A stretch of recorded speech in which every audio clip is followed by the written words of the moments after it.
in the country. The United Kingdom, through the United Kingdom Aid Program, is calling for proposals to help them urbanize municipalities. The 5-year program will help municipalities plan for urbanization and attract investments amid rising concerns of poor planning in most urban areas in the country. Over 10 municipalities are to benefit from the 80 billion project.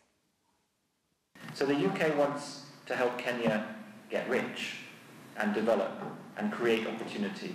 But we know that that does not happen without urbanization. There are no rich rural countries anywhere in the world. No country has got rich without growing its towns. And Kenya is doing that. Urbanization in Kenya is on course. The big cities and the small towns are growing really quickly.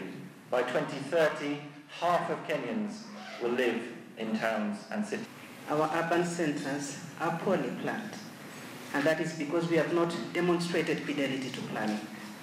The Ministry of Lands is known more for giving titles than the planning component of it. And that is really a reflection of what we are as a country. We don't pay too much attention to planning. So this is really a good initiative, and we're happy to support it. And we do hope that our counties will embrace it fully, because it is the way to go. We cannot attract investments as urban centers if our cities are clogged, there's no transportation, there's no sewage, there are no roads, and we have really a proliferation of urban slums. So the sooner we get onto this planning train, the better for us as a country, because that is the only way we are going to attract investment to our urban centers.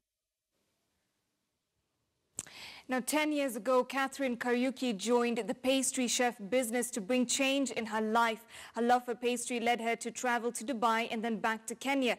Here, she now heads the whole team as the executive pastry chef of Trademark Hotel.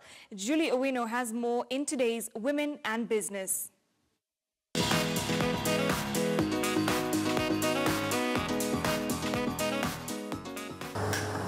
Catherine's career dates back 10 years ago, back in Dubai.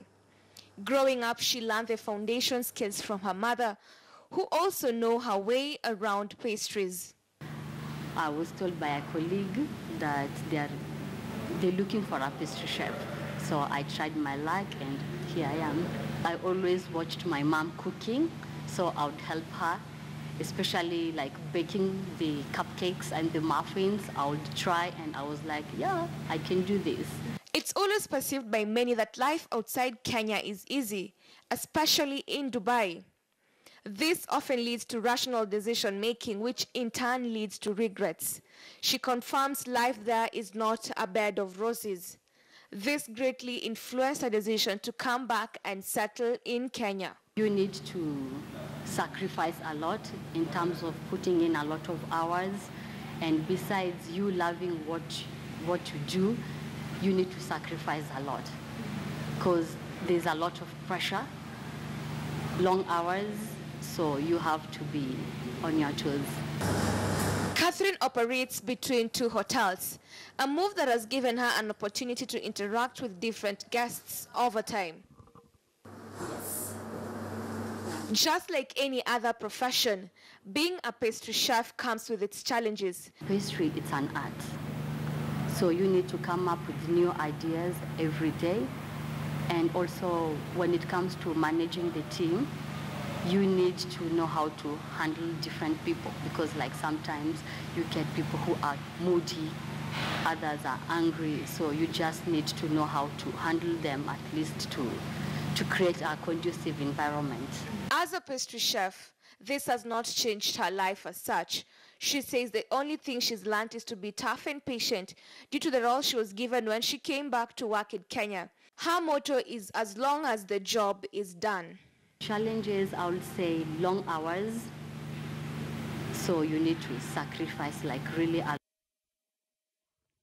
Well, moving on from that, agriculture is the main fuel to driving the food security plan successfully in the Big Four agenda. The Seed Trade Association of Kenya is hosting the 7th edition of the Stock Congress Expo and Mazao Forum. It will be attracting 300 participants locally and internationally across the seed value chain. The Kenyan seed industry plays a critical role in assuring sustainable agriculture and food security in the country.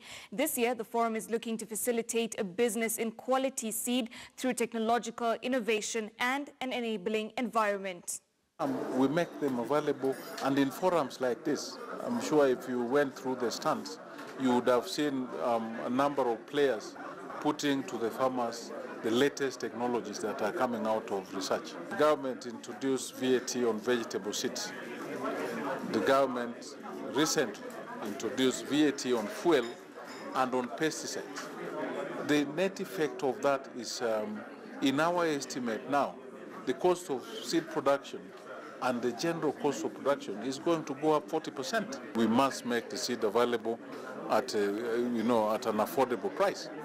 And this becomes a challenge with these new recent developments that have come into the industry. We have to change the farming system, and the only sure way to arrive at the best way to farm tomorrow is to conduct research, and because research sets the standard. All right, now moving on to finance. Well, stakeholders in the financial sector dealing with financial analysis have a reason to be agitated if they're not up to standards of the Institute of Certified Investment